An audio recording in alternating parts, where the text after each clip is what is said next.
دنبال یه ایده خوب بودم که باهاش بتونم دستور ساده و ابتدایی توی سالید رو به بقیه منتقل کنم. به اطرافم که نگاه کردم متوجه شدم که خیلی از وسایلی که توی اتاق یا محیط زندگیمون هست شکل ساده‌ای داره و برای شروع مناسبه. پس خب ماگمون امروز میخوایم با دو تا دستور ریوالو باس و سویفت باس رسمش بکنیم. بریم سراغش. فرانت پلین، اسکچ، سنتر لاین رو انتخاب میکنیم.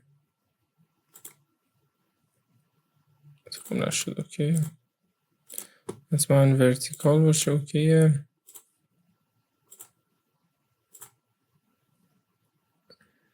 و 3 پوینت آرک رو اینجا انتخاب میکنیم.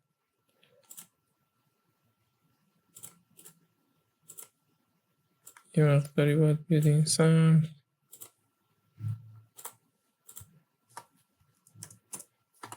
این از اینجا تا اینجا 30،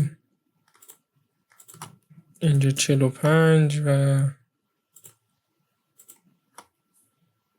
300 ریدیسشه و ارتفاع 115. خوبه. آفست میزنیم به داخل و 2 میلیمتر ضخامت لیوان و سرتای کار رو میبندیم چون میخوام ریوالو بزنیم.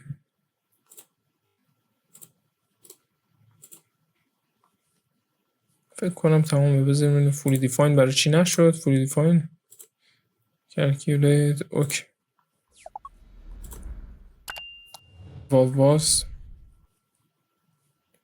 اکسیس رو انتخاب میکنیم. میکشه. خوبش شمای کلیش درسته.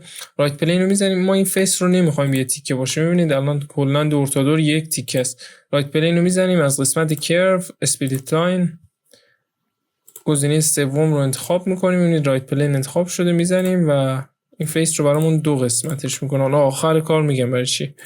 فرانت پلین رو میزنیم. اسکچ، بیزی. خوبه. اندازه هاش رو میدیم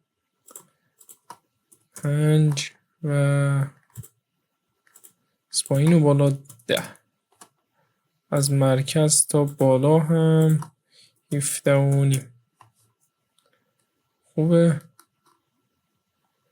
و این دقیقا باید رو همین خط وسط باشه.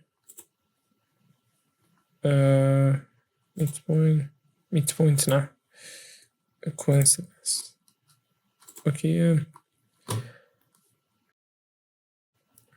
اسکچ رو میکشیم. ببینید این اسکچ الان داخل این لیوان میفته چون روی فرانت پلین رسم شده. میتونیم بیاریمش روی سطحمون. میتونیم از همینجا کارمون انجام بدیم. رایت پلین رو میزنیم از روی همین سطح انجامش بدیم. نقطه وسط رو انتخاب میکنیم. دوباره نرمال رو میزنیم. اینجا خوبه. یک همچین شیپی رو میکشیم.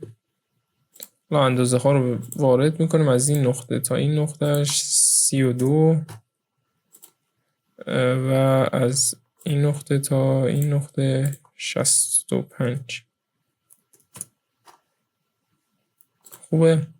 حالا باید یک شکل تقریبا دسته ماگمون رو بهش بدیم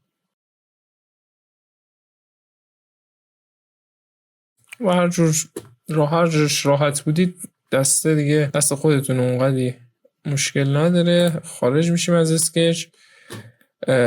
دستور سویفت باس رو انتخاب میکنیم. برای پروفایل بیزی رو انتخاب میکنیم و برای مسیرش هم این خط رو ببینید دسته رو میاد میکشه. ببینیم پایین کامل مچ نشده با اینجا. از تو قسمت آپشن لاین ویت اند فیس رو انتخاب میکنیم. اوکی. خوبه. دستش اوکی. فقط این قسمت داخلی رو اگه بخوایم پاک کنیم اینجا سرچ میکنیم دیلیت فیس رو انتخاب میکنیم. این دوتا فیس و اوکی میکنیم. قسمت داخلی رو هم پاک کرد. و حالا یه نوشته اگه بخوام بنویسم رایت پلین رو انتخاب میکنیم.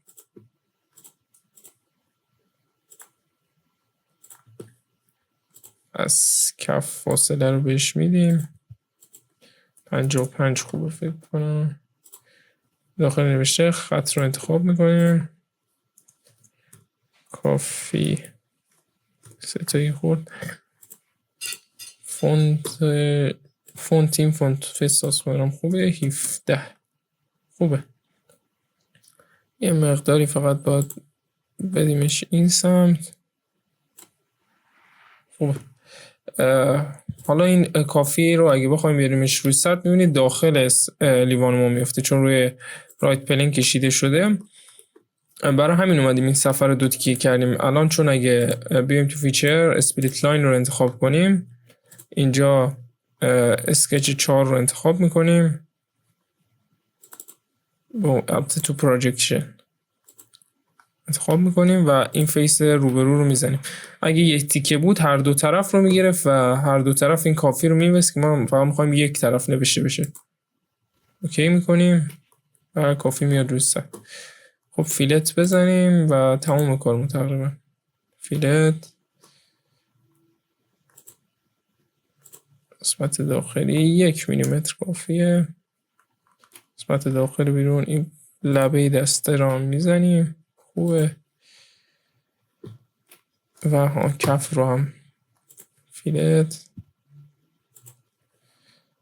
2 میلیمتر کف ماگمون رو اوکی میکنیم و متریال بدیم بهش. این خوبه اوکی و این کافی شیفت رو نگه میداریم 3 تا رو انتخاب میکنیم